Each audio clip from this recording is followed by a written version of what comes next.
Termina, por favor. Entonces, esta frase viene en el año, más de 100 años, más de un siglo. Claude Bernard Horner, el fisiólogo padre de la fisiología, cuando él enunció esta frase en francés, porque él era médico francés, los médicos de aquel entonces se rieron de él. Miren lo que dijo Claude Bernard. El cuerpo humano, el organismo, vive no en el medio exterior que rodea, sino, o sea, no en el aire que nos rodea a nosotros, sino en el mar que baña las células del medio interno que les he enseñado. Y este mar debe ser constante en volumen y en composición. Cuando dijo eso, se burlaron de él, lo sacaban en caricaturas. Yo tengo caricaturas de revistas antiguas, en la historia de la medicina figura. Lo sacaban con orejas como burro. Decían que como un médico va a decir que no vivimos en el aire que nos rodea. Y claro, de verdad se dio cuenta que no vivimos en ese aire, vivimos en el medio interno. El oxígeno de nosotros viaja por el medio interno. Y la prueba es que ustedes pueden encerrar a un animal en un frasco a presión lleno de agua. Y presionan el agua para que tenga oxígeno a presión y el animal comienza a respirar oxígeno del agua. O sea, no hace falta el aire para respirar. Conclusión, entonces, el cuerpo humano vive en el líquido que rodea. Ahora, teleológicamente, miren lo que es un cuerpo humano, suma de órganos. ¿Qué son los órganos? Cada órgano tiene una unidad funcional. En el riñón es la nefrona, en el pulmón el alveolo, etc. ¿Pero qué son las unidades funcionales? Tejidos y células. ¿Y qué son los tejidos y células? Agua, soluto y estructuras. Entonces tenemos que saber cuáles son los átomos y moléculas que abundan en el cuerpo humano. El cuerpo humano en esencia está formado por hidrógeno, oxígeno, carbono y nitrógeno, en ese orden. Miren ustedes. Sin embargo, la sustancia que está en menor cantidad, miren ustedes acá la nota, el 3% del peso de una persona es el nitrógeno, y esta es la vida, las proteínas. Lo que más tenemos es hidrógeno, oxígeno, carbohidratos, agua, etc. Acá están las cantidades. Entonces, el resumen es que son 4 moléculas las más trascendentes: hidrógeno, oxígeno, carbono y nitrógeno sobre todo. Además de eso hay otras cosas que se llaman oligoelementos, que están en cantidades menores, destacan con mucho el calcio, que es la que le sigue. Después siguen otros como minerales, etc. Acá está en porcentaje. El peso de una persona, el agua del peso total de una persona es el 60%. Este es signo de porcentaje. 60% de pacientes. Las proteínas y los hidratos suman un 18%. Y las grasas 15%. No estamos hablando de una persona gorda. Una persona delgada como yo debe tener el 15% de su peso de grasas. Es el porcentaje normal. ¿De acuerdo? Oligoelementos, un 1 a 2% que son importantes, porque no se puede vivir sin estos oligoelementos, por ejemplo sin fierro, no se puede vivir sin cobre. Y minerales, también como el fierro, etcétera, etcétera. Esta es la composición básica del cuerpo. Y eso es lo que regula básicamente el riñón. ¿La que sigue?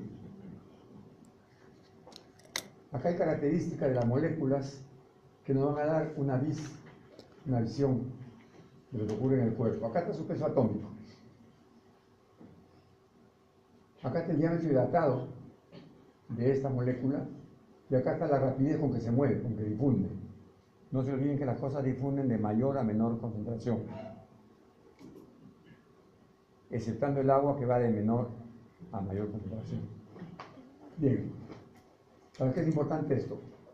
Porque, por ejemplo, uno dice, las sustancias que tienen hasta 5000 de peso molecular se filtran libremente por el glomérulo, son unos poros amplios, y debe el cuerpo recuperarlos por reabsorción.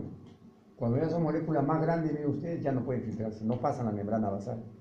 Primer conocimiento. Entonces, el peso atómico o molecular determina quiénes pasan y quiénes no, quiénes se filtran y quiénes no se filtran. Número 1. Número 2. El diámetro hidratado, miren ustedes, está en Armstrong 3, 5, 3, 3. Los poros, les han enseñado a ustedes, los poros, estos espacios donde pasan los líquidos de afuera adentro, los átomos, tienen más o menos, se ha calculado, unos 8 Armstrong. Estas moléculas, miren ustedes, logran pasar, algunas con más dificultad, cuanto más peso tienen. Pero miren la glucosa, que es importante, ya es un poquito más grande que el polo. O sea, la glucosa es como un gordo subiendo a un pico. Pasa, pero con dificultad. Por eso se emplea una hormona que lo ayuda a entrar a las células, que es la insulina. Y lógicamente no se filtra bien. Luego tienen ustedes moléculas, otras azúcares ya son más grandes. Todo lo que es más grande ya no se va a filtrar. Finalmente, la rapidez con que se mueven las moléculas. Esto nos obliga a hacer 2 raciocinios. 2. La velocidad con que se mueven las moléculas. Se puede comparar con los carros, cada carro tiene una velocidad diferente. La molécula más rápida de todas, me saca a la vista, ¿ves? Y no la menciono para que ustedes la digan, ¿ves? Es la molécula más rápida. En un momento dado ya ocurrió. O sea, no se puede ni siquiera determinar su flujo porque es instantáneo. Esta molécula va del sitio menos concentrado, o sea, donde hay menos osmoles, al sitio más concentrado, donde hay más osmoles. A ese mecanismo se le llama ósmosis. O sea, el agua es atraída por las osmolaridades. Entonces, cuando uno toma agua, ahora entienden por qué las chelas, el agua, el vino, todo pasa rápido al cuerpo. Porque como el cuerpo tiene más osmolaridad que el agua se mete al cuerpo. Por lógica, pues. O sea, absorbemos el agua, por eso hay que cuidar el agua, y más que el agua, porque el riñón podría botar, decir, no quiero esta agua, la sal. Si está la sal, sí se fregó la Francia, porque la sal la enamora al agua y la retiene en el cuerpo. Luego tienen ustedes otro ion que se mueve rápido, la urea que les sigue, por eso decimos que tiene acción diurética. Pero ya otra molécula, miren ustedes, el cloro se mueve como 36.000, comparado con los 50 millones, es como, digamos, una bicicleta con un carro de carrera. El potasio se mueve como 100, de hecho como andar a patines. Y miren ustedes el sodio, como uno es como andar en silla de ruedas. O sea, se mueven, cumplen su mecanismo, pero es muy lento. Y así como es lento para entrar, también es lento para salir. Es un buen conocimiento. El agua entra y sale, podemos arreglarla de alguna manera. Pero el sodio entra y difícilmente sale.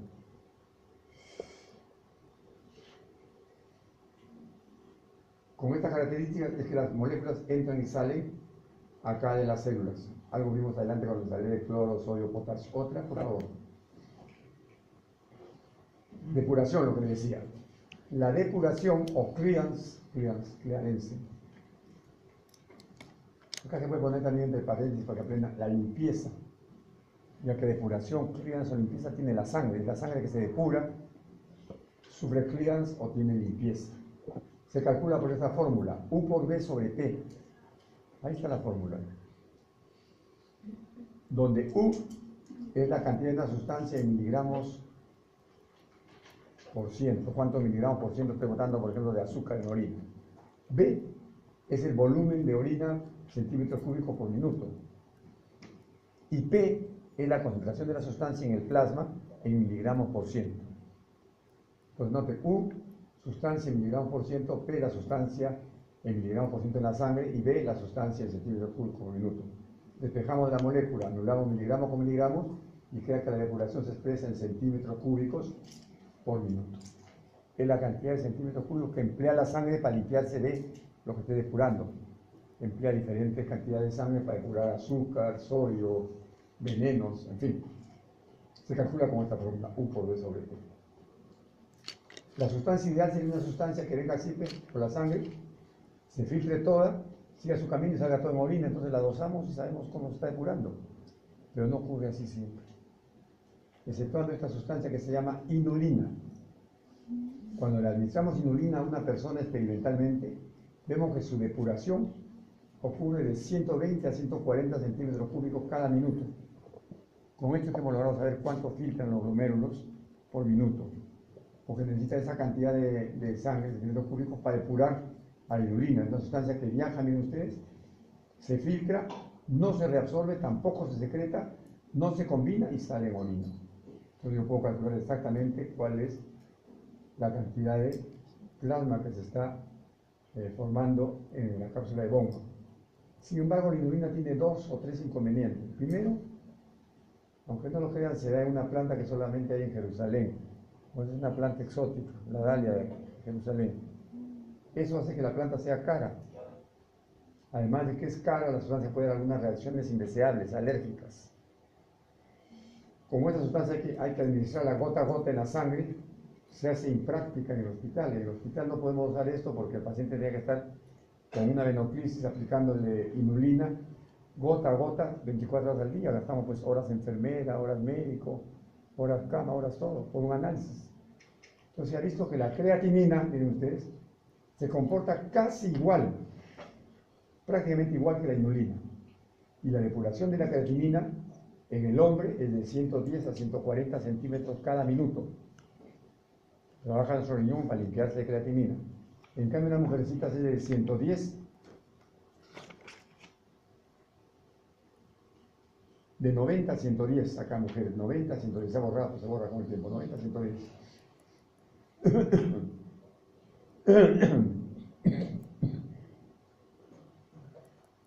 Ya. Esta depuración de creatinina, que es, digamos, quiero saber cómo trabaja mi riñón, hago mi depuración, tengo que estar entre 110 y 140.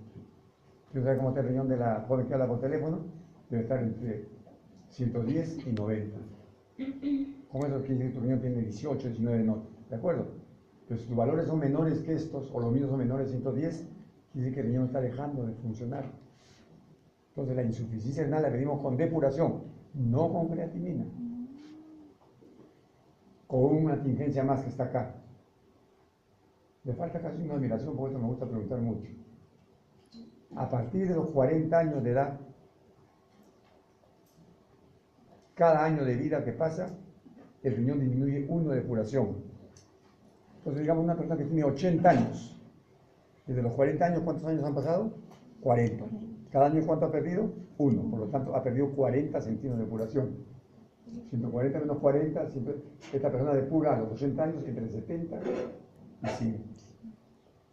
O sea, cambia la depuración en función de la edad, porque se pierde 1 centímetro cada año que pasa a partir de los 40 años. No se olviden que el hombre siempre tiene valores mayores porque tiene más masa muscular. Y la creatinina es metabolito de origen exclusivamente muscular. Ahora, también se emplea en algunos sitios de depuración de la urea que no requieren aparatos tan sofisticados como la creatinina, espectrofotómetros, etc. Hay sitios que no hay ni luz eléctrica. Por ejemplo, en el pueblo de Toledo no hay luz eléctrica. Me acuerdo que un residente de acá me escribió una carta: doctor, ¿cómo depuro si acá no tengo luz eléctrica? Entonces se mandó de acá el diagrama, se mandó su juego de frasco para acá, depuración de urea, que se hace por volumetría nada más. Entonces calculamos la depuración de la urea. Y la urea tiene 2 depuraciones. Una depuración estándar, máxima, que es 75. Y una depuración estándar, que es 57. Entonces depura entre 57 y 35. Noten que tiene 2 valores la urea para depurar. Aún así, el valor normal, miren ustedes, se expresa en porcentaje. ¿Por qué se expresa en porcentaje para no marearlo? Porque la depuración de la urea también depende de la velocidad con que está siendo filtrado esto. Si es a mayor velocidad o menor velocidad, cambia la depuración de la urea, la cantidad de plasma que emplea para limpiarse. Entonces se expresa en porcentaje. Normalmente debe ser entre 75 y 132. ¿De dónde saco este porcentaje? Muy sencillo. De la depuración que has calculado con tu fórmula U por V sobre P, la multiplicas por 1.33 cuando el volumen minuto es alrededor de 1 centímetro. Y cuando es más de 1 centímetro por minuto, lo multiplicas por 1.85. Multiplicándolo por estos 2 factores, según el volumen minuto sea más o menos de 1, te da 75 a 132. Cuando hablamos de enfermedad, cuando el porcentaje de depuración es menos de 60. Sin embargo, acá viene un dato más bonito todavía. Este cálculo es un poquito engorroso, lo mismo que les digo, no se aplica mucho en hospital, porque hay que saber cuánto está el paciente orinando cada minuto. O sea, hay que meter una sonda para saber cuánto ha orinado en un minuto, y según eso aplicar este factor. Si es en un minuto, 1.33, si es más de un minuto, 1.85, para transformarlo en porcentaje. Entonces, más fácil es saber el clear de la urea. Te dicen cuánto tiene la urea, está depurando, por ejemplo, te dan un número, 70. Se multiplica por 1.6 y nos da un índice que es igualito a la depuración de inulina, o sea, la sustancia ideal. Multiplicando la urea por este factor 1.6, que noten que está entre los 2 factores, entre 1.3 y 1.8, se transforma en la depuración de la inulina, o sea, tenemos un valor más creíble. Aún así, la urea es poco confiable para los médicos porque tiene varias formas de origen, y eso la hace un poquito dudosa. Principios para la depuración. Acá es el primer principio. Lo que se filtra en orina, la aparición urinaria de una sustancia, es igual a lo que se ha filtrado más la tasa de transferencia, o sea, más lo que puede haberse resolvido o secretado. Lo que aparece aquí en el plasma puntero, esto es U por B, una sustancia multiplicada por el volumen, es igual al filtrado glomerular más la tasa de transferencia, o sea, esto se filtra más lo que pueda secretarse o menos lo que pueda reabsorberse. Si acá filtra 2 y no hay ninguna tasa de transferencia, el filtrado es igual a esto, 2 es igual a 2. Pero si en el camino se secreta 1, sería 3, 2 es igual a 3, acá habría 3 porque ha aparecido 1 por secreción. Al contrario, si estos 2 se resuelve 1, pero veíamos que acá 2 es igual a 1 porque 1 se ha reabsorbido. Eso es el primer criterio. Lo que aparece en orina es producto del filtrado más lo que se haya transferido por reabsorción o por secreción. Segunda premisa para manejar estos conceptos. El filtrado glomerular, o sea, esto de acá es muy difícil. Esto ocurre en un glomérulo pues, que tiene micras y no hay agujas que puedan entrar acá para usar cuánto se está filtrando de la sustancia. Supongamos que le da un veneno a su suero, quiere saber cuánto está entrando en el glomérulo del veneno. No hay una aguja que entre acá, pues. Pero ¿cómo calculamos el filtrado glomerular? Así. El filtrado glomerular de una sustancia es igual a la tasa de filtrado, o sea, cuánto filtra esta persona que está en la tasa de filtrado por creatinina o por urea, multiplicado por la concentración plasmática de esta sustancia. ¿Cuánto hay en plasma? Multiplica usted la tasa de filtrado por lo que hay en plasma y le da cuánto se ha filtrado esta sustancia. Aún así, tengo que aplicar algunos principios generales sobre constantes del riñón. Se maneja con constante, la única parte que tiene memoria el riñón, y algunos cálculos que se aplican ya en la vida del paciente, en la vida hospitalaria del paciente. Bien, primero veamos las constantes. Acá están iniciales. ¿Y por qué se ponen iniciales? Me decía una profesora antes, que era jefa de curso, ¿cómo eso usted fastidia a los alumnos? No, le dije, profesora, cuando dan ellos el examen de FORI, así está. En FORI no le dicen qué significa esto, le ponen el FG, vale tanto. Es más, cuando lee libros, Guyton, Gano, que son sencillitos, están en estas iniciales también. Entonces el estudiante debe saber qué significan las iniciales, cuánto valen. Les explico rapidito las constantes, son las únicas cosas que hay que memorizar. FSR, flujo sanguíneo renal, 1200 más o menos 500 por minuto. O sea, ¿cuánto de flujo le llega al riñón? 1500 centímetros más o menos 500, o sea, de 2000 a 1000. De este flujo sanguíneo, ¿cuánto es plasma? Aproximadamente unos 600 centímetros cúbicos por minuto. De este plasma, ¿cuánto se filtra en el glomérulo? Se filtra más o menos 120 a 130 centímetros cúbicos por minuto. Entonces, si esto se filtra, quiere decir que una parte del plasma pasa al filtrado, todo no pasa. Porque si acá, miren ustedes, pasara todo el plasma, esto se seca con una gelatina, ya no circula en la sangre. Una parte se llama fracción de filtrado. La fracción de filtrado se obtiene de dividir el filtrado sobre el flujo plasmático. Y es un 20%, o sea, en términos sencillos, la quinta parte del plasma que entra por aferente pasa a la cápsula de Bowman. Luego tenemos la presión de filtrado, la fuerza con que la molécula sale de la sangre hacia la capsular, pero también hay fuerzas que retienen al líquido. Hay fuerzas que sacan a la sangre y fuerzas que retienen líquido. Del encontrón de estas tres fuerzas nace la presión de filtrado glomerular, que normalmente es unos 35 milímetros de mercurio esta presión. ¿Cuál es la primera fuerza que nace acá? Esto se llama presión hidrostática. Hidrostática es la presión con que el corazón choteó a la sangre allá en el ventrículo. Luego, ¿qué es esta fuerza de acá? Esta es la presión oncótica. Las albúminas jalan agua, retienen agua por sus radicales negativos. La chupan al agua, así como la amiga jala agua, el pan jala agua, la toalla jala agua, la albúmina jala agua. Entonces retiene agua, pues es una fuerza contraria a esta que saca el agua. Y las moléculas que están acá flotando, al moverse, hacen una fuerza de oposición a las moléculas que están entrando a cada cápsula. Esto se llama presión intracapsular de Bowman. Ahora, démosle valor. Esta vale 70, esta vale 35 y esta 10. 70 menos 35 más 10 es la fuerza efectiva con que sale la sangre acá. Sin embargo, hay un valor que se está empleando mucho que es la tasa de filtrado. La tasa de filtrado es el cuánto. O sea, el rate filtrado, cuánto se ha filtrado en el glomérulo. Esto se obtiene de multiplicar, de considerar, en este filtrado que acá hay una permeabilidad.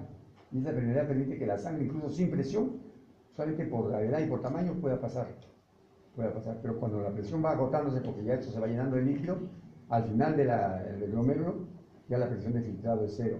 A ese conocimiento se le llama como tasa de filtrado, la dependencia de los poros. Acá está la fórmula, ¿eh? La tasa de filtrado es igual a la constante de filtrado multiplicado por la presión hidrostática menos la presión oncótica más la presión intracapsular de Bowman, lo que he hablado. Pero acá está ya en forma de siglas. Esta es la constante de filtración en base a las membranas. Y esto de acá es, esta de acá es esta. Esta de acá es esta. Y esta de acá es esta. Entonces, esta menos la suma de esta y esta.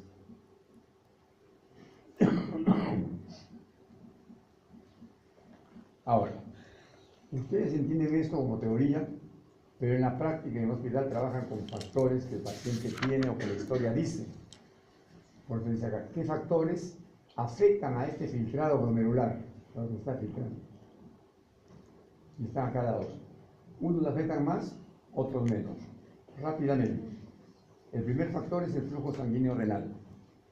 Si hay más sangre, se filtra más. Si hay menos sangre, se filtra menos. Eso es fácil de saber. El flujo sanguíneo renal. Si el corazón trabaja más, aumenta esto. Si el corazón trabaja menos, disminuye esto. Entonces, el primer factor que afecta al filtrado es la fuerza sanguínea del riñón. Segundo factor, la presión hidrostática.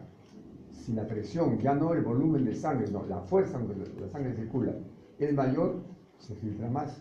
Si es menor, se filtra menos. Es sencillísimo entender ese concepto. La presión hidrostática. ¿Quién da la presión hidrostática? Básicamente dos cosas. El corazón y la sal. Son los, digamos, los que gobiernan a la presión hidrostática. A mayor sal o mayor trabajo del corazón aumenta la presión hidrostática. Y habiendo mayor hidrostasis, acá se filtra más, si se filtra más, se orina más, aumenta la diuresis. Luego tenemos la presión intracapsular de Bowman, esta presión. ¿Cómo puede aumentar esa presión? Muy sencillo. Si usted cierra acá el flujo sanguíneo con un tumor, un cálculo o una enfermedad y la sangre, lo que está filtrando ya no puede seguir avanzando, comienza a acumularse acá y al acumularse aumenta la presión intracapsular. Otra cosa que podría aumentar es lo siguiente. Si alrededor de esta cápsula de Bowman este tejido se edematiza, o sea, se hincha, al edematizarse comienza a empujar hacia adentro las paredes y aumenta la presión intracapsular de Bowman. Serían dos circunstancias, o un edema perirenal o un obstáculo al flujo tubular. Luego tenemos la presión oncótica, esta. Esta cantidad de albúminas puede aumentar, por ejemplo, si la persona se deshidrata. Al deshidratarse lo que pierde es, ¿de dónde sale ese líquido? Les he enseñado el axioma, de la sangre. Si la sangre pierde líquido, la albúmina se concentra o se diluye. Se concentra como la sal, cuando en la noche hierve más la sopa, es más salada. No es que tiene más sal, sino que se ha perdido agua. Igual acá, si en la sangre yo pierdo líquidos por diferentes vías urinarias, sanguíneas, sudor, etc., la presión oncótica aumenta, porque está más concentrada la esta. Y lo contrario, usted le mete a esta sangre líquidos, porque retiene, porque toma, porque bebe, etcétera, etcétera, se diluye la presión oncótica y baja. Entonces, la presión oncótica está en función de la hidratación, básicamente. Luego intervienen también en el filtrado glomerular, miren ustedes, la permeabilidad.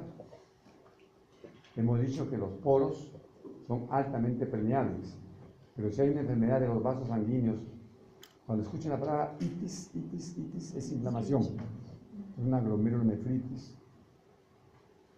Si hay inflamación en estos vasos ya no se filtra nada porque hay un proceso inflamatorio, un tapón mucoso. Entonces disminuye la tasa de filtrado, porque no con la edad disminuye mucho esta permeabilidad. Algunas hormonas pueden hacer de que estos poritos se cierren o se abran. Solamente poner un ejemplo, la prolactina y la hormona de crecimiento abren los poros, mientras que la adrenalina y una fosforanina los cierran. Entonces la permeabilidad está en función también de algunas sustancias. Por último, la superficie de filtrado. Hemos dicho que esto suma 2 millones de nefronas. Si la persona se le muere 1 millón, tendrá menos superficie de filtrado. Si le muere 9 millones, tendrá menos. De acuerdo a la enfermedad que afecte a los glomérulos, disminuye la superficie de filtración. Sin embargo, acá hay un conocimiento que deben saberlo. La arteriola aferente, esta, la que entra, viene de afuera, y la eferente, la que quiere, esta que se va, son diferentes. Este es, como decía, breve y ancha, y este es larga y delgada. Pero miren ustedes, en inervación, las dos arteriolas tienen nervios simpáticos y las arteriolas tienen receptores alfa. Sin embargo, miren ustedes, el número que les pongo es como un ejemplo, no es real. La aferente tiene 2 nervios que hacen vasoconstricción. La aferente tiene 10. Pero cuando trabaja el simpático, ¿cuál efecto predomina? Este fue porque es más número. Pero lo primero que hace cuando hay un estado simpático, se cierra la eferente y aumenta la presión de filtrado, comienza a aumentar la diuresis, porque está filtrando más. Pero cuando ya el estímulo es muy alto, el simpático, por ejemplo, un terremoto, un temblor, qué sé yo, o ya pasan 3 meses y no viene la regla, cuando es muy intenso el estímulo, ¿cómo se entiende ese ejemplo, no? Clarito. Entonces, cuando es muy estímulo, ya esto se cierra. Y si se cierra, miren ustedes, no filtra. Si no se filtra, no hay diuresis. El mismo sistema simpático puede aumentar la diuresis cuando trabaja acá y puede disminuir la diuresis cuando trabaja acá.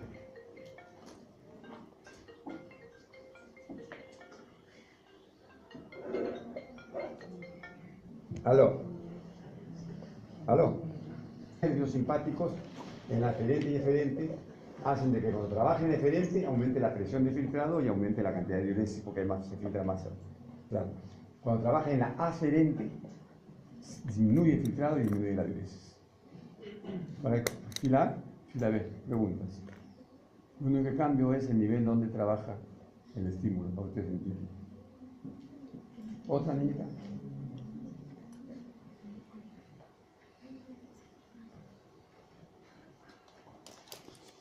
Ese es el axioma que le decía. No, pues no, si me está borracho. El aferente disminuye, ¿no? De referente a Debe ser tu amiga delegada. No quiere llevarte. Eso se basa en lo que le dije. No tienes que leerla toda, porque también esas láminas son para otros alumnos que pongo a veces, les enseño internos, residentes, qué sé yo. Acá lo que te dice es que todo lo que ingresa, que ustedes saben por definición, ingresa a la sangre y al líquido intersticial. Si ingresa a la sangre, va a aumentar el trabajo del riñón. Y todo lo que sale de acá, pérdidas. Todo esto en forma exagerada sale de la sangre. Si sale la sangre, el riñón va a recibir menos sangre y va a disminuir la diuresis. Clarito lo que disminuye, lo que aumenta la diuresis. Ahora esto no es tan sencillo como lo explico yo, sino que es más complejo. Normalmente la orina elimina una cantidad de sodio, una cantidad de calcio, 100 miligramos al día, una cantidad de aminoácidos, pero si orino más, por ejemplo los que toman chelas, orinan más calcio. Porque en 1 litro normalmente botan 100 miligramos, pero cuando estás cheleando orinas 3 litros, botarás 300 miligramos de calcio. Imagínate un borracho que esté chupando 4 o 5 años, se comienza a descalcificar porque pierde calcio en cantidad importante. O las chicas que usan diuréticos, por ejemplo, para bajar de peso. Si lo utilizan mucho, van descalcificando. No se dan cuenta, pero se van descalcificando. Entonces, esa es la importancia de que lo que ingresa y egresa afecta al riñón. Ya les puse un ejemplo con sustancias. Otra.